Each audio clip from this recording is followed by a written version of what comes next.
So today we're going to start a new project. It's a PM Research #5 vertical steam engine. Let's open the box and see what we got.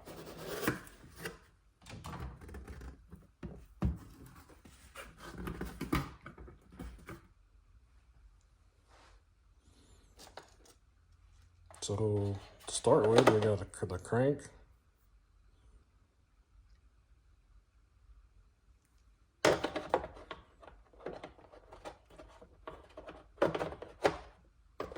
We got the base, which appears to be aluminum.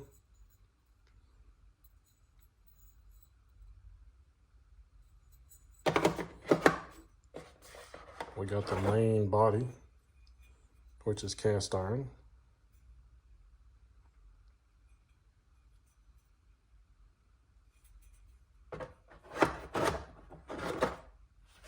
We got the steam cylinder.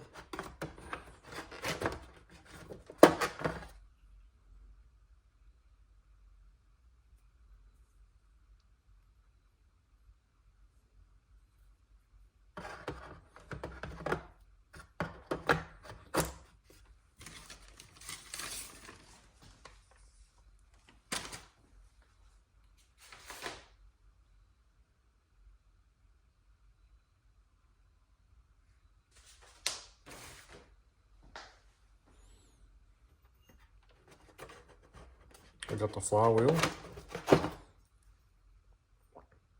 which appears to be brass or bronze or some mixture. I'm not sure exactly what it is.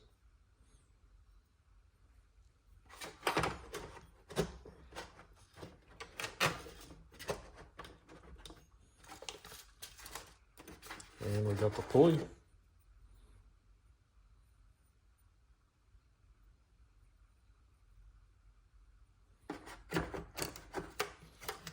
And we got a bag of screws.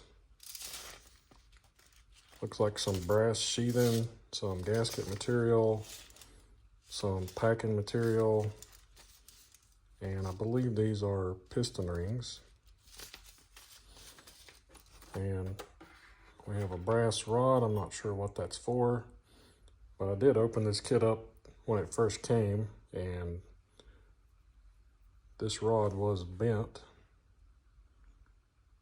So I contacted PM Research, and excellent customer service. Within a couple of days, I had a replacement rod in the mail. We've got the connecting rod.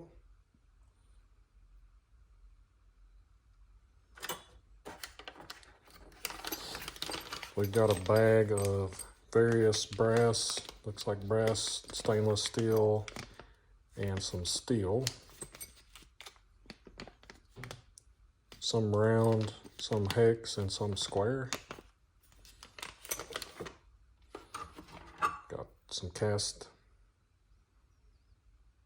This is the cylinder head cover, the steam chest cover, and looks like the bearing caps.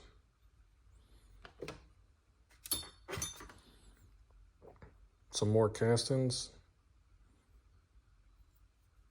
And this is the cylinder head bottom, I believe, or top, and some more bearing caps.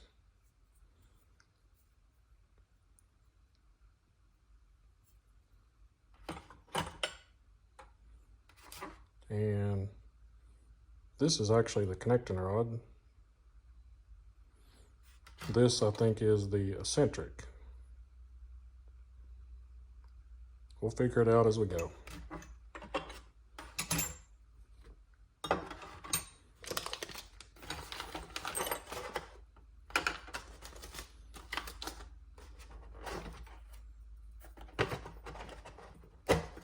And it did come with a nice set of drawings and an exploded view with a parts list. And then there's another sheet showing all the machining details. So the first thing I think we need to do, well, the first thing I think I'll do is machine this base, because that's an easy job to start with. We'll machine it flat on the top and bottom, clean up the flash here, and then I think it gets some holes drilled in it, and then some holes drilled and tapped in the top. But after that, I want to start on this. We need to machine this base flat, and then we need to machine the top flat and parallel to the bottom. But the first thing I want to do is start cleaning up some of this cast and flash on the top and bottom. And then we got to figure out how to set it up to machine it. This will be a challenge. There's not a good way to hold on to it.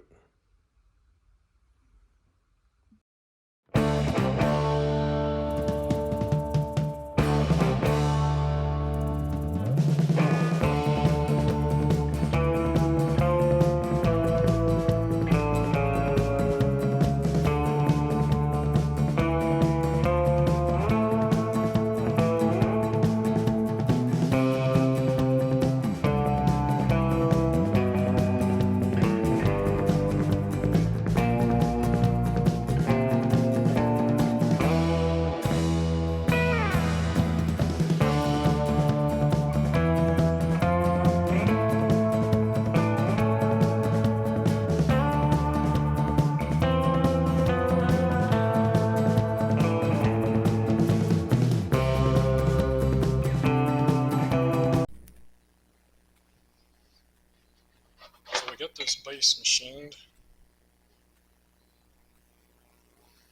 and the 4 holes drilled and tapped in it.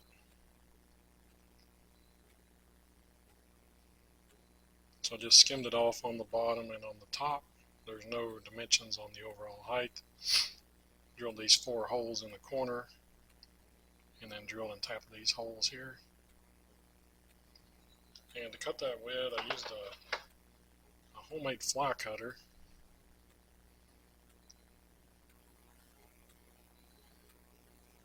So I had a bunch of these inserts that I ended up with that I didn't have a holder for. So I made me a fly cutter out of it, and I machined this at an angle to give it a little bit of a rake. And then it's adjustable in and out for whatever size you want to cut. And it does a pretty good job.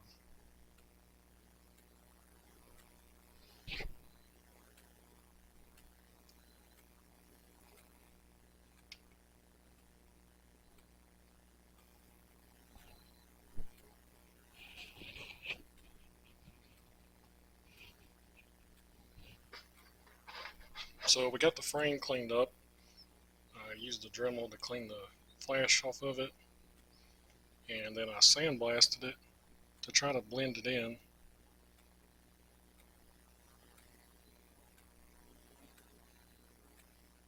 And this is what I come up with to hold it. I took a 5/8 11 4-inch long bolt, and then to fit in between the bearing blocks here, I machined off about 100 thousandths off of each side. That will allow it to go between the bearings, and then twist it, and then it sits right down there.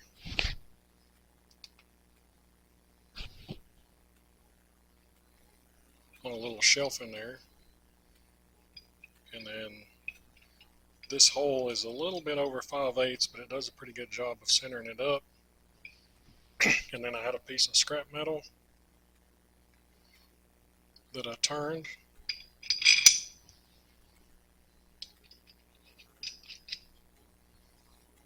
And that'll bolt on there, and then we can clamp this in 3-jaw chuck and machine off this face here.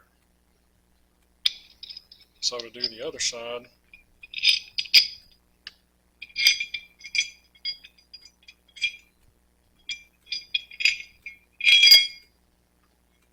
we can use a strap clamp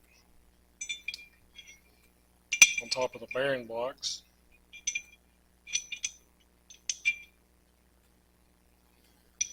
And then we can use our same piece here on the bottom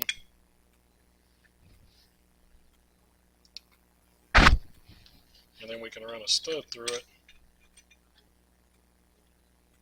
clamp this down.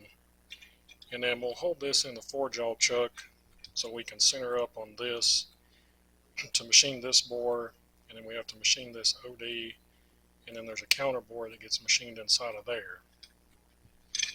So I've already set this thing up and just took a skim cut off the bottom. I didn't machine it to dimension, just enough to clean it up, and then I flipped it over and did the same thing on the top. And that was to figure out how straight I was, if I needed to shim it any. So after I did that, I took some measurements, and it's hard on a casting because there's no good place to measure to. And I thought I could measure to these bearing caps here, but after a lot of measuring, it turned out that one's about 17 thousandths taller than the other one. So to figure out how straight I was,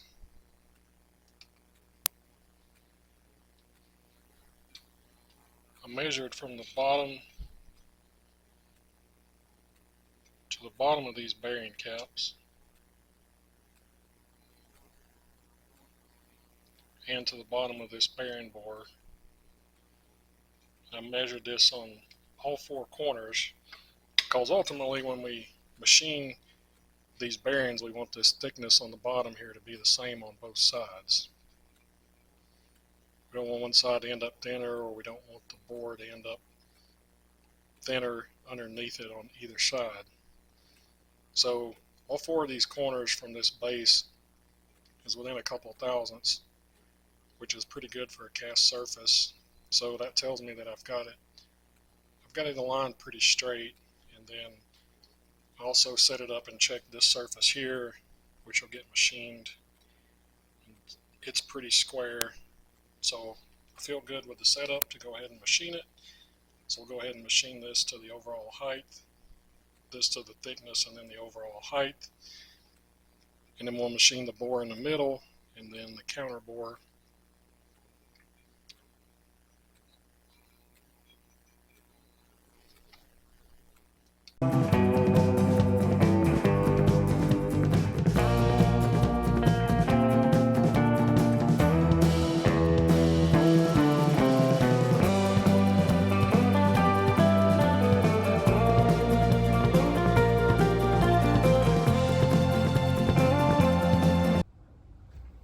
So we got this machined on the bottom, finished that off, and machined the overall length on the top.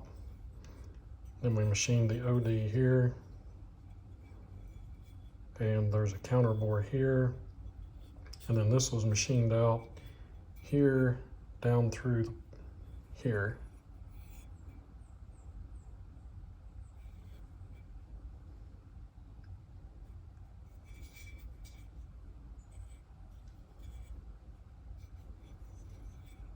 And I've drilled 4 holes in the bottom that match up to the frame. Put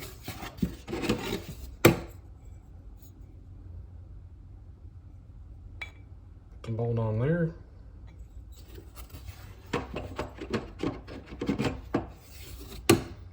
So the next step is going to be to machine the top of these bearing caps here.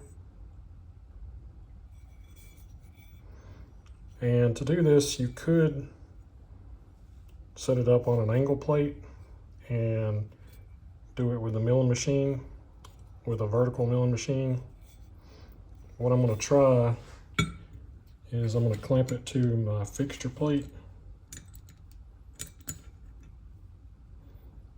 and I'm going to set it up in the horizontal mill, and I'm going to try to machine it with an end mill this way. After that, I'm going to work on these bearing caps, machine the bottom of them flat, and get the holes drilled in them, because I want to attach them on here for us to drill and tap the holes through the bottom here, and then we need them attached to here for when we bore the crank hole through here.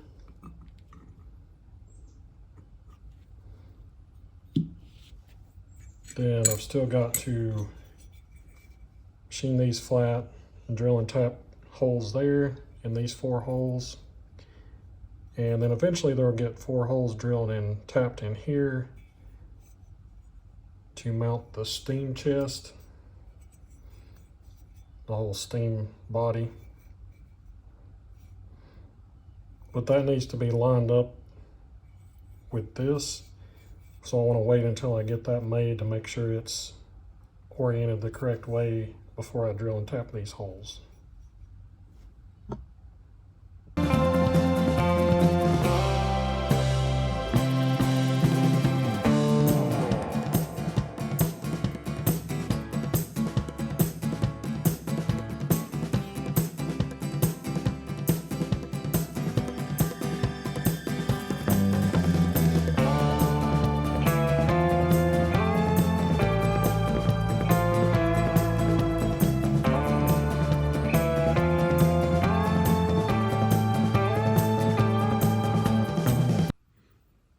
So we got the bearing blocks machined flat, and I've drilled the holes in there for the bolts and for the oil, and I bolted it to these 1, 2, 3 blocks, and I'll show you the clamps that I used, and I'll put a link down in the description where you can get them from.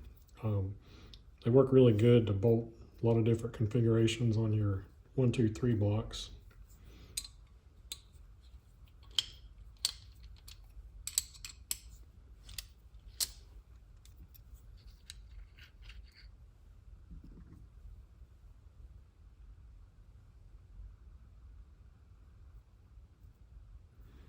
So I drilled these holes with a number 50 drill bit, which is the tap size for a 256. So what we have to do is, my plan is to use it as a guide, because we have to drill and tap these holes into the main frame now, but you can see how long the drill bit's going to have to be. So to try to keep it straight, my plan is to super glue these on here in position, and then use this as the drill guide to drill the frame. And then we'll heat it up, get the super glue loose, and then get it off, and then we can tap these, and then we can go back and drill these out for the clearance size for the screw.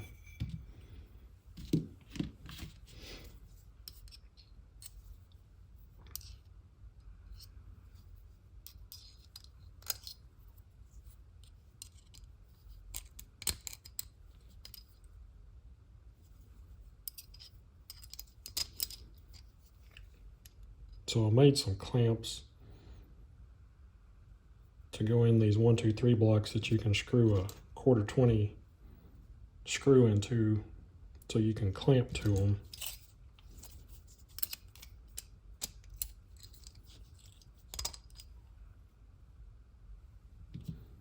And then I'll take this apart and show you how these work. It's the same principle, but the clamps at the top don't have any threads in them, so they're only threaded at the bottom.